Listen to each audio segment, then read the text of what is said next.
Mark Rogers TV with you, following a great game at the Outback Bowl with Wisconsin taking on Auburn. We've seen it from the Badgers a number of times against the SEC. Sometimes they're a little bit slow-footed in comparison. They usually come to play, and it's usually an extremely close game. Look through the results. Wisconsin doesn't win them all, but they win their share, and when they lose, they go down with a fight. And we didn't know until that last kick whether it was going to be one of those they go down with a fight like they did last year against South Carolina or in some of the other games, or a win such as in Barry Alvarez's last official game as head coach of Wisconsin in 2005 against the Auburn Tigers and pulling off an upset against number 7 Auburn. Let's focus on this game, and of course, Melvin Gordon, silly, ridiculous. Wow, a man. 34 carries, 251, 251 yards against an SEC defense. Not the best SEC defense. So at some point during the news conferences and interviews this week, Cameron Artis-Payne had made the comment, and let's defend the kid for just a second. I believe he was asked the question about running against the SEC, or that Melvin Gordon was able to achieve that many yards. And Cameron Artis-Payne made the comment that I would love to run against Illinois Northwestern, and he threw somebody else in there. Purdue, I believe. Purdue, Northwestern, Illinois. Pretty poor defenses. I engaged with a number of people on Twitter after that. That's all conjecture in terms of what Cameron Artis-Payne would do in the Big Ten and what Melvin Gordon would do in the SEC. The only thing we've got to go on is that Cameron Artis-Payne had a very good game against a strong Wisconsin defense, although Ezekiel Elliott and his exploits would prove otherwise in the Big Ten championship game. But overall, Wisconsin's run defense, very staunch, has been the entire season. And Cameron Artis-Payne, 26 for 126. So that's not tearing shreds into the Badgers defense, but that's very productive, 26 for 126. But Melvin Gordon in three quarters, missed the fourth quarter, remember, against LSU, the number 1 rush defense in the SEC. He ran for 140 in 3 quarters. He ran in this one for 251. 251, 7.8 per carry against Auburn. He was remarkable. One of the big plays, of course, was the 4th down call Barry Alvarez made when they were just over midfield, 4th and 1, really needed to keep possession of the ball, needed to score because they were down and their defense was getting roughed up by Nick Marshall and company, and he took it home for the touchdown, trailing 17-14 to make it 21-17 after that. Sojourn Shelton almost made the play of the game in with about 4 minutes left to play in the end zone when Wisconsin, after, again, it looked like Auburn was unstoppable. Both offenses at that point unstoppable as both defenses were gassed. Auburn at will drove it down the field running and passing. Nick Marshall with 217 through the air. And then Wisconsin made an impressive stand inside the 10-yard line for 3 plays, but on 4th down, 4th and 6, going to the end zone, and Sammy Coates, too much for Sojourn Shelton to handle, and he committed the pass interference. I hated to see a game possibly decided like that, but it was a good call by the official. He had good coverage, but got a little bit desperate. Coates might have made the touchdown reception without the PI, so good call by the official. Auburn went up. I thought Wisconsin took too much time early in the drive. They had 2.5 minutes left. They were running. They were huddling. That's fine. But they were doing so in a typical Wisconsin fashion mid-3rd quarter, not 4th quarter. Okay.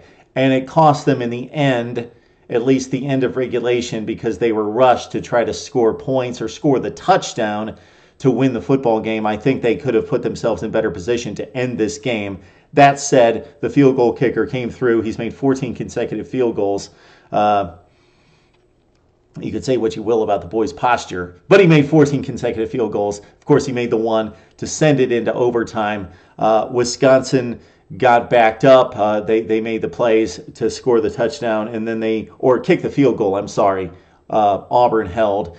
And then, of course, Wisconsin's defense played exceptionally well for those 3 plays in overtime. On the run play against Cameron Artis-Payne, they stopped him for a -2, and then they stopped for the little swing pass for a no-gainer, and then they were not fooled by the quarterback pass back to Nick Marshall and threw him for a 1-yard loss, and it set up the long field goal that was missed off the crossbar. Two very comparable teams. Auburn falls to 8-5 overall. Wisconsin at 11-3. I think we could place Wisconsin somewhere below Alabama, and maybe, I don't know, after we saw Mississippi State and Ole Miss, maybe Wisconsin's right there after beating Auburn and beating LSU into the fourth quarter and then giving up the big plays, Melvin Gordon off the field, and their two top defensive linemen, D tackles off the field for Wisconsin, losing to LSU in a tight game, 28-24. Those teams are all very, very comparable right now. Wisconsin, again, suffering from what's LSU suffering from this season. Again, I say it all the time. This is a top 15 program, top 10 to 15 almost every year. Top 10 to 15 team overall. The program with that type status, it's an extremely strong, sturdy program, goes to strong bowl games, wins most of them, but they will not reach the elite of college football, will not be knocking on the door of a playoff berth if they cannot find a quarterback. They had one in Russell Wilson for 1 year, and they need to find elite wide receivers, or at least receivers that can scare a defense a little bit. It's the running game. The offensive line's tremendous. It's guys like Gordon, Ball, White that they've had in the past, and Cory Clement, really a wild card in this game because it couldn't just be Gordon because they don't have the passing attack to support Melvin Gordon. Cory Clement, 15 carries for 105 for 7 yards per carry for the Wisconsin Badgers as well. Nick Marshall has impressed me as a passer more and more, so much better right now than he was, let's say, last October of 2013. Then he got so much better down the stretch of the SEC season, showed us in the win against Alabama in the national championship game despite missing a few throws, and he has continued that progress in 2014. I think it was mentioned during the broadcast he should make an NFL team as a quarterback, maybe not necessarily start.